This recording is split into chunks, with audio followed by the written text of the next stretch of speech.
There's no food here for outsiders. Cheering as if she'd just won a trophy, my sister-in-law and mother-in-law were in high spirits. When I returned home after being invited for a baby shower, I found out I wasn't even getting a meal. Honestly, these people are rotten to the core. Well, they'll get what's coming to them eventually. Or maybe even sooner. My name is Jessica. I'm 38 years old, and I've noticed that my wounds take much longer to heal these days. When I turned 30, my older friend told me something I'll never forget. Now that you're over 30, you have to take better care of your skin than ever. Scars set in so quickly now, so make sure to use a good anti-aging serum. At the time, I thought she must have become a walking advertisement for a skincare brand. But she was absolutely right. My skin doesn't have the same glow it did in my 20s. Sadly, I've learned the hard way what she meant. A little before I received that wise piece of skincare advice, I was nearing my 30th birthday. But instead of feeling excited about the occasion, I was preoccupied with a certain issue. What's with all these old clothes? Mom didn't want them anymore, so I thought you might. They're women's clothes, so maybe you can wear them. Please take them. Oh, I don't think so. One night, my husband, Kevin, came home after work carrying 3 stuffed grocery bags. The contents? All of them were my mother-in-law's old clothes. The fabric was stretched and worn out, with frayed hems and stains that looked like food spills. At a glance, even knowing they were hers, they screamed, "Don't touch me." These were nothing like the neat secondhand clothes you'd find in thrift stores. On top of that, the designs were utterly outdated. My mother-in-law, Taylor, often shops at a rundown store in the corner of a strip mall that's perpetually having a sale. Her style includes sequin-covered t-shirts, vests with giant tiger prints, and snakeskin jackets. But for me, no, thank you. I've told you before, haven't I? Accepting hand-me-downs from your mom just turns into clutter. I don't want them anymore. Yeah, but she means well. Do you really think giving us worn-out clothes is an act of kindness? Don't you think she's just dumping her trash on us? Kevin grimaced, clearly embarrassed. He probably knew this was dumping garbage. This wasn't the first time Taylor had pushed unwanted items onto us under the guise of generosity. Since our wedding, she'd occasionally handed us old clothes, shoes, and even broken appliances, labeling them as gifts. Whenever she had something she wanted to get rid of, she'd summon Kevin to her house and send him back with what was essentially trash. I'd already asked him to stop accepting her gifts. But here we were. The problem was that Kevin couldn't bring himself to stand up to his mother at all. He once admitted, "I've never been able to say no to her since I was a kid." It wasn't like she was scary when angry or physically abusive. As his wife, I couldn't understand what he feared so much about his mother, but it seemed to be something ingrained in him since childhood.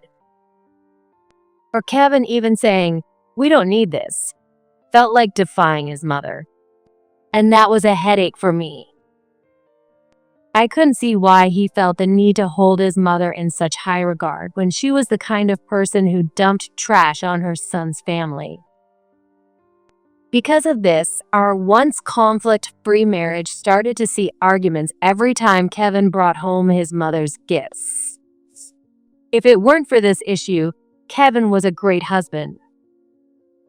He was kind, didn't drink or gamble, and certainly didn't cheat. On special occasions, he'd buy my favorite desserts, and he always helped out around the house. When I had a high fever, he stayed up all night taking care of me. Everyone has their flaws. I tried to overlook this particular problem and hoped to gradually change the dynamics between Kevin and his mother. But then, during summer vacation that year, things took a turn. There was a memorial service at Kevin's parents' house, followed by a family gathering in the evening. Wait, what's this? While helping with the food presentation, I noticed a dish of spinach, which my husband, Kevin, absolutely dislikes. Well, Taylor, could we maybe skip serving this one to Kevin? Why? She looked at me with a puzzled expression. You'd think a mother would know her son's preferences. It felt awkward to be the one to inform her about her own son's likes and dislikes. But since I brought it up, I had no choice. Well, he doesn't really like spinach. I explained. What are you talking about? Kevin loves spinach. That can't be right. Maybe you're mistaken. Anyway, we don't have time. Just serve it already. Oh, okay. Following her instructions, I served Kevin his spinach dish. Sure enough, the moment Kevin laid eyes on it, his expression twisted in discomfort. See? He hates it, right? I'm not mistaken, am I? I remember when we went to a diner during our early dating days. He was disappointed when a spinach stir-fry showed up instead of what he thought was bok choy. I've also seen him leave spinach untouched on several occasions. That's why spinach dishes are a no-go in our household. It seems like Taylor doesn't know her son's preferences at all. For someone who Kevin obeys so completely, it's a bit sad she doesn't even know this much about him. While these thoughts ran through my mind, the party became more lively as people drank, but Kevin still hadn't touched his spinach dish. I wasn't surprised, watching him avoid it. Then, Taylor looked at Kevin's untouched dish and spoke up. You're saving your favorite for last, aren't you? Kevin froze for a moment, then quickly made an awkward face before forcing a smile. Yeah, Mom, your spinach salad is my absolute favorite. I'm just so excited to eat it after so long. What the heck? From Kevin's strained mouth came a string of utter lies, no more like 10,000 lies, and I stared at him in disbelief. Acting as if he didn't notice my shock, Kevin grabbed a clump of spinach with his fork and shoved it into his mouth. His face turned pale as he chewed, well, not chewed, more like swallowed it whole. He repeated the action, finishing the entire dish in just 2 bites. That's not how someone enjoys their favorite food. It was more like a kid forced to eat something they hate. His pale face afterward was proof enough. See, Jessica, Kevin just loves spinach, doesn't he? Taylor smirked and puffed up with pride. Kevin, seriously, you should just be honest about your preferences. I encouraged Kevin to tell the truth. This wasn't rebellion. It was an opportunity for him to finally communicate his tastes. But things didn't go as planned. Spinach really is my favorite, and I'm lucky to get to eat it during this visit. Kevin forced another smile, his face still blue. Taylor looked satisfied and said, Jessica, you should know your husband's preferences better. Wait, didn't you tell me you hate spinach? I counted him. That's probably because your cooking didn't make it taste good. Taylor replied with a straight face. For the record, Taylor and I aren't enemies. She's just the type to say whatever's on her mind. At our wedding, she looked at me in my dress and commented, "Even a scarecrow can look decent in clothes," which made my grandfather furious. She doesn't mean harm, but she's the kind of person who unintentionally causes problems. Apparently, she often gets into disputes with neighbors for the same reason. Her inability to pick up on others' emotions makes things worse. "I don't know why they're mad," she'd say, further irritating people. Honestly, I find her hard to deal with. Her remark about my cooking was probably just another thoughtless comment. I didn't want to ruin the mood, so I could only muster a weak laugh and let it slide. Please don't comment on things you don't fully understand. I'm sorry. Look, I'm his mother, okay? I know his preferences better than you ever could. Yes, of course. What's with the attitude? Are you acting like I scolded you? Don't give off that vibe. It makes me look like the bad guy. I didn't mean to. Oh, such a sulky daughter-in-law. I take back what I said earlier. Taylor and I were not on bad terms, at least until this very moment. It seems we're about to be, though. Her tone was outright hostile. I couldn't tell if she was in a bad mood or if my pointing out something rubbed her the wrong way, or maybe both. But I'd clearly earned her disapproval. From there, she dug up old grievances, like how she wished for a more charming daughter-in-law, and how during the wedding she came off as the villain because I didn't handle things right. Who knew spinach could lead to all this drama? If Kevin hadn't tried to cover it up with a silly lie, none of this would have happened. I'm so mad. Meanwhile, Kevin, egged on by his mother, accepted a second serving of spinach. If he's getting seconds. Maybe I misunderstood, and he actually does like spinach. Trying to think about it any further was just frustrating, so I decided to let it go.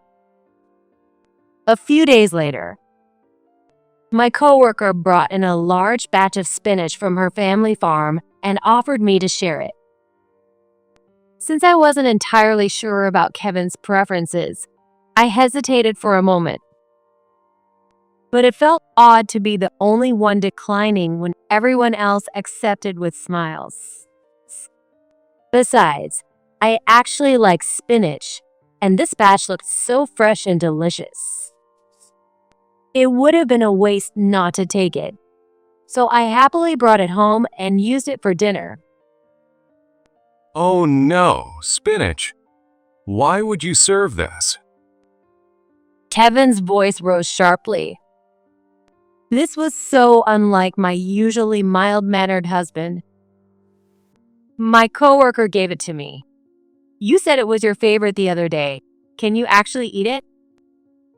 That was a lie. You knew that, didn't you? Are you trying to spite me? That's not fair to say. If you don't want to eat it, then don't. I made other dishes just in case. So you really do hate spinach. Why didn't you just admit it back then? I didn't want to upset Mom. But in the end, I was the one who got called a bad cook by her. It's okay if I get hurt, but not her? No, it's just. You didn't have to bring it up in the first place. I brought it up because you've said before you absolutely can't stand spinach. I was trying to help you avoid it, and yet you forced it down your throat and turned blue. Maybe it was because I was already feeling drained, but I found tears welling up in my eyes. Kevin flinched at the sight of my tears and said, "Let's drop this, okay?" Drop it? No, we need to figure out how to handle your mother going forward. I've always tried to express my feelings clearly to Kevin. I never wanted to fall into the trap of expecting him to just know without me saying anything. But whether I spell things out or not, the results seem to be the same. In the end, he avoids facing the real issues. Afterward, Kevin continued bringing home things his mother insisted on giving him. Though calling them things might be misleading, previously, they were at least technically items. After the incident in the summer, Taylor, who seemingly grew to dislike me, started including kitchen waste among the clothes she sent us as a form of harassment. Sometimes the bag was entirely filled with garbage. One time, there was a pair of hand-me-down shoes at the bottom, but they were soaked with leaked garbage juice and completely unusable. Basically, it was all trash. Kevin, come on. This is obviously garbage, right? You can smell it. Why did you bring it home? Kevin avoided my gaze. Calling out something as a problem isn't being rebellious, you know? Why are you so obedient to her? I don't want Mom to hate me. And besides, she means well. This is not meaning well. How can you possibly think it is? Unable to hold back, I raised my voice, and Kevin fell silent, staring down at the floor. He didn't even try to argue. Fine. Then you can sort and throw it all out yourself. I'm done separating the trash from the clothes. Okay. The reason I started speaking more strictly to my husband around this time was that I finally understood why he never stood up to his mom. It wasn't for any complicated reason. Because she's scary when she's mad, he said. Sure, as someone currently being harassed by her, I can imagine she'd do some pretty nasty things if provoked. But still, what kind of grown adult is scared of their mom? I couldn't help but think Kevin's emotional development had stopped somewhere around elementary school. It's no wonder my feelings for him started cooling off. A little while later, December arrived. Once again, it was the season to visit my in-laws. As someone who's been harassed without even being in her presence, I honestly didn't want to go. But if I didn't, I knew she'd say something like, she tucked her tail and ran away. I hated the thought of being declared a loser without even showing up. I had no choice but to brace myself and accompany Kevin back to his family home. Oh, Jessica, it's been a while. It really has, Taylor. It's gotten so cold lately. Are you staying healthy? Yes, thanks to you. I'm doing just fine. That's good to hear. Her mouth was smiling, but her eyes weren't. My own forced smile made the corners of my mouth twitch. But from an outsider's perspective, we probably seemed like a cheerful mother-in-law and daughter-in-law pair. This must be, they are trying to outfox each other. Oh, isn't that my dear Jessica? Waving her hand and approaching was my husband's younger sister, Emily. Long time no see, Emily. Congratulations on your baby. Thanks a ton. There was another reason I reluctantly agreed to this visit. Emily, whom I hadn't seen in over a year, had given birth to a baby. Living far away, her health had been poor during her pregnancy, so she hadn't attended last year's Christmas or this summer's memorial service. And now, the family decided to combine this visit with a celebration for her baby's birth. If I didn't attend this event, I knew I'd get an earful of complaints. It's easier to nip these issues in the bud by being present. Perfect timing. Jessica, can you change this one's diaper? Without waiting for an answer, Emily handed her baby into my arms. Wait, hold on. I've never taken care of a baby before. Just copy what you see other people do. I can't do that. Shouldn't you take care of it yourself? It's your child after all. Kevin chimed in, snapping at me. She came all the way here. Let her take a break from childcare for once. What? She's a parent. Childcare is part of the job. If you want a break so badly, maybe you shouldn't have had kids. I realized I'd made a mistake. I'd accidentally responded with pure logic. Before I could brace myself, Emily pursed her lips. You're so cold, Jessica. Taylor clicked her tongue. Can't you be kind to a child? What a heartless woman. Wait. Was I the bad guy here? Then why don't you take care of the baby yourself, Taylor? Of course, no one stepped up to say, well, then I'll do it. They all just acted like good people while trying to push the responsibility onto someone else. I've never had a child, and I don't have the skills to care for someone else's baby. I'm sorry, but I can't do it. I made sure to include an apology for the sake of civility. But as soon as I spoke, Emily and Taylor started whispering. Did you hear that? Isn't that awful? Watching them exchange comments, Kevin shot me glances and said, Can't you just go with the flow? like hell I would. I ignored his plea. That must have been my big mistake. Jessica, can you go buy some more alcohol? Oh, sure. I'll go right now. It might be a small town thing, but the relatives had already started drinking as they arrived, even though the delivery food hadn't shown up yet. My father-in-law, who loves alcohol, was right there with them, making noise. I remembered the summer incident when he got completely drunk, and Kevin had to help him stumble to bed. Worried the same might happen again, I went out to buy more drinks. But when I got back, the front door was closed. I turned the knob, but it wouldn't budge. It was locked. Given the steady stream of relatives arriving at different times, I was certain they'd left the door unlocked for convenience. Naturally, I hadn't taken a key. I had no choice but to ring the doorbell. Hi, it's me, Jessica. Can someone unlock? Before I could finish, the intercom call was cut off. I rang again, but this time, no one answered. Once again, I tried it again. No way. Was I locked out? I tried calling Kevin, but no matter how many times it rang, he didn't pick up.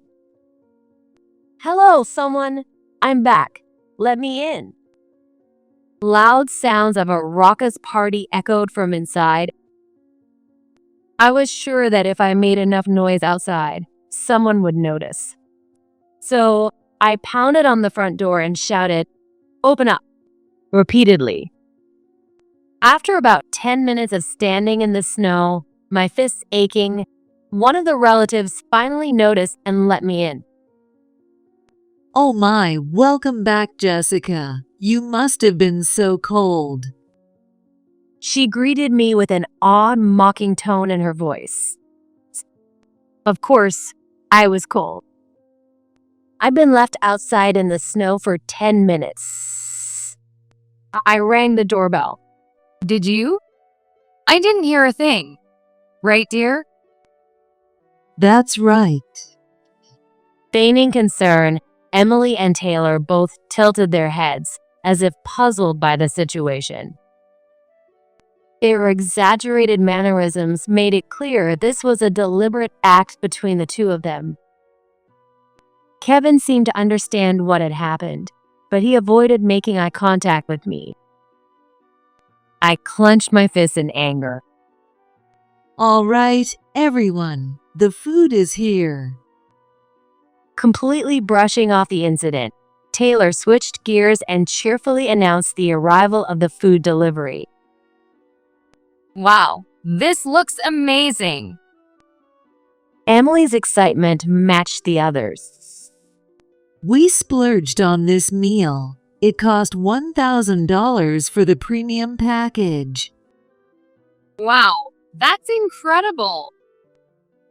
Relatives buzzed with excitement at her words. Though irritated, I figured I might as well enjoy the expensive food to soothe my mood. After all, it was on the in-laws' dime.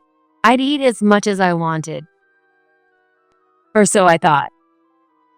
As the food was being passed around, Taylor noticed one item was missing. "There's one-piece shirt," she said. With that, Emily raised her hand, snatched some chicken and French fries from my plate, and said, Here it is. Oh, there it is. Thank goodness. Taylor smirked, clearly enjoying herself. Wait a second, that was mine. I stood up, confused, as Taylor and Emily smiled gleefully. There's no food here for outsiders. With childish glee, they yelled, "Take that," as they mocked me. What kind of grown adults act like this? After everything they'd already done, this little stunt almost felt like a harmless prank. But it didn't change how frustrating it was. How could they not feel ashamed of themselves, acting like a bunch of overgrown children? I was about to explode with anger and shout at them when, Ha ha ha. suddenly, my father-in-law, Brian, burst out laughing uncontrollably. He was wheezing so hard that I started worrying he might have trouble breathing. "Brian, what's so funny?" Dad, did you drink too much or something? It wasn't just me. Taylor and the other relatives were also puzzled, asking him what was going on. Oh, I haven't laughed like that in ages. You lot were just so ridiculous. I couldn't hold it in. Oh, so you thought Jessica not getting food was funny, Dad? Emily grinned while glancing at me. She smirked and added, "Looks like nobody is on your side, Jessica. Better luck next time." No, it wasn't that. What cracked me up was you and your mom's conversation. Our conversation? Emily and Taylor's faces froze in confusion. Well, it's just that it's hilarious how the two of you are about to get ditched by your husbands. What are you talking about?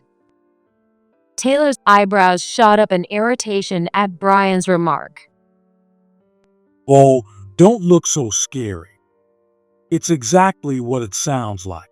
Here, Emily, take a look at this. He walked over to a shelf, opened a drawer, and pulled out a piece of paper. Here, read this. What's this? A divorce paper. Emily stared in shock. Yeah, Tony sent it this morning. Tony was Emily's husband. I also read the letter he included. Apparently, Emily, Tony has had enough and wants a divorce. Emily's face turned ghostly pale. Taylor gasped. "Is this true?" The other relatives, including my husband, started murmuring, "What's going on?" Emily, it seems that during your pregnancy, you were constantly screaming at Tony and bossing him around. He says he's tired of living with such a scary wife. Hey, did Tony actually say that? Yep, it's all written right here in the letter. He handed Emily the letter from Tony, who hesitated to take it, her hands trembling. At that moment, I realized Brian wasn't nearly as drunk as I had thought.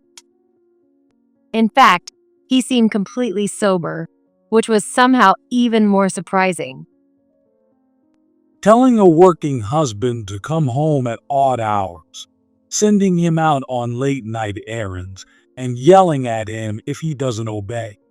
No wonder he's had enough. Emily's face flushed bright red at her father's words. Stay out of our marriage. Well, it's because no one called you out that things escalated to the point where divorce papers landed at our house. Him skipping the family gathering, despite the occasion being a celebration for the baby, that says it all. That's not. Wait, didn't you say Tony couldn't come because of work? Clearly flustered, Emily was now scrambling as Taylor innocently dug for more details. Now's not the time to bring that up, I thought. Just stop it already. Fine, it's true. Emily exploded. He didn't come because our relationship's been bad. Happy now that I had to say it? The room fell into complete silence. No one dared to comment. But Taylor, oblivious to the tension, smugly turned to Brian and asked, So fine, Tony has had enough of her, but what about me? I'm thriving in a perfectly happy marriage. Brian burst out laughing again. What's so funny? Oh, I just didn't think you were that clueless. You're like the emperor with no clothes. What on earth are you talking about? I told you plenty of times to stop dumping useless stuff on Jessica, but you just wouldn't listen. Well, Kevin keeps taking it his home, so clearly it's not a problem, right? Clothes I could overlook, but throwing actual trash into the mix? That's crossing a line. Well, Kevin doesn't say no, so it's not my fault. Yeah, that's exactly what you'd say. Every time I see you act like that, you just stop looking like a woman to me. What's that supposed to mean? Then what do I look like to you? An ogre. What? How dare you? It might have sounded like a comedic exchange, but their eyes were dead serious. A wife should bring comfort to her husband at home. But your smiles always look like you're plotting something sinister. What's that supposed to mean? She shouted angrily, but I couldn't help nodding in agreement. The relatives who had witnessed her antics earlier were also nodding, their faces reflecting quiet approval of his words. Men want their wives to bring peace, not greed. Her face turned bright red at that remark. Who are you calling greedy? She yelled. But she is greedy, I thought. I'd rather not spend the rest of my days living with an ogre. Let's get divorced. That's ridiculous. She slumped her shoulders, seemingly in shock. Brian chuckled at her reaction, as if even that was amusing. You seem to enjoy tormenting Jessica, but I bet you didn't expect to suffer this much by year's end. Well, maybe Mom did go too far this time. Jessica, sorry about that. Kevin suddenly patted my back, his tone oddly light. What's with this sudden shift? Trying to save face now. I should have put my foot down with Mom earlier. I just didn't want to ruin any chance of you two getting along. Men can be such cowards sometimes. My bad. He was acting so unnaturally upbeat that I wondered if someone had possessed him. It was clear he wanted to dismiss everything that had happened as if it were no big deal. For someone who'd been adamant about not opposing his mother, "I should have stood firm" sounded laughable. He must have realized that siding with his mother after even his father supported me would make him look bad in front of everyone. "So, you're on my side now?" I asked him with a smile. Of course, I'm your husband. I'll always be here for you, so just count on me. Funny, considering you didn't say anything when they took my food. Well, I was waiting for the right moment. And all the times you kept bringing home trash despite me asking you to stop. Were you waiting for the right moment then too? Yeah, that's it. Well, anyway, let's not dwell on that. Look, here's your food. Come on, everyone, let's eat. No, thank you. What? I'm an outsider, so I don't have the right to eat that chicken. With a bright smile, I said those words. Kevin looked at me with a dumbfounded expression. Are you still hung up on what Mom said? An outsider. Don't take it so literally. No. Are you living in a fantasy land? I'm saying I'm becoming an outsider to you. We're getting divorced. Immediately, Brian burst into uncontrollable laughter. This is great. Everyone's getting divorced. It's a divorce festival. He seemed delighted. Yeah, definitely drunk. I can't take it anymore. Being your mom's puppet, flipping sides when it suits you, never standing your ground. I'm done. I've completely lost all affection for you. Wait, Jessica. Calm down. Even if I calm down, the conclusion won't change. This isn't something I just decided today. What? I've been thinking about it for a long time. We don't have kids, so why not just divorce quickly and move on? When we get home, sign the papers I've already prepared. You're joking. I'm not.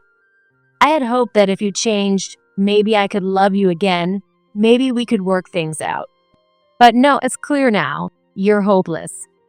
What's broken can't be fixed. I may have gone too far, as Kevin's eyes started to well up with tears.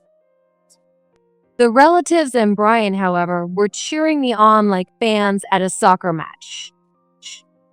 Well, now that that's settled, let's dig into the food. Brian announced cheerfully. In the end, everyone except shocked Taylor, outraged Emily, and my crying husband enjoyed the luxury food. Afterward, Kevin and I divorced, just as I declared. He begged me multiple times to reconsider, but I simply replied, "This is the decision I reached after giving it plenty of thought," leaving him utterly speechless. Taylor, thinking that dragging out the property settlement would prevent the divorce, made unreasonable demands on Brian. However, he seemed very eager to finalize the divorce, agreeing to everything with a casual, "Take whatever you want." In the end, Taylor was the one pleading for reconciliation, saying, "Forget the property settlement. I'll change, I swear." But she still failed to stop the divorce. Ryan's determination was awe-inspiring. As for Emily, she couldn't stop her divorce either and became a single mother. Apparently, even after the divorce, she continued to harass her ex-husband, unable to accept the outcome. I hope she hasn't gotten the police involved. But since I've cut ties with that family, I can't be sure. Given her obsessive behavior, I wouldn't be surprised if there's a restraining order against her. It never felt like she loved her ex. It seemed more like she couldn't stand being the one dumped. Her obsession probably grows stronger with each passing day. It is terrifying. Post-divorce, I left the company I'd been working at and took a step up by joining a slightly more prestigious firm in the same industry. The best part of being single is being able to fully focus on your career. I used to work in sales, and marriage had forced me to scale back my efforts. Now, I enthusiastically participate in business dinners and networking events. Thanks to that, my boss even said, "You're the reason our numbers are so good." Last year's bonus, let's just say it was very satisfying. I moved to a new place and created a soundproof room to enjoy my hobbies. In that room, I play my favorite music or watch movies with the state-of-the-art audio equipment I invested in. Do I feel lonely? Wondering if I'll ever remarry? Not at all. I'm much happier now than when I was married. Besides, my new house has a shared living arrangement next door. The residents are around my age, so we get along well. They often invite me over for meals, and sometimes I even stay overnight. This winter, we all went on a trip together. Legally, I may be single, but my life is far from solitary. If anything, it's so lively that I occasionally find myself craving alone time. Well, it's fun, so I'm not complaining. I hope these fulfilling days continue for a long time.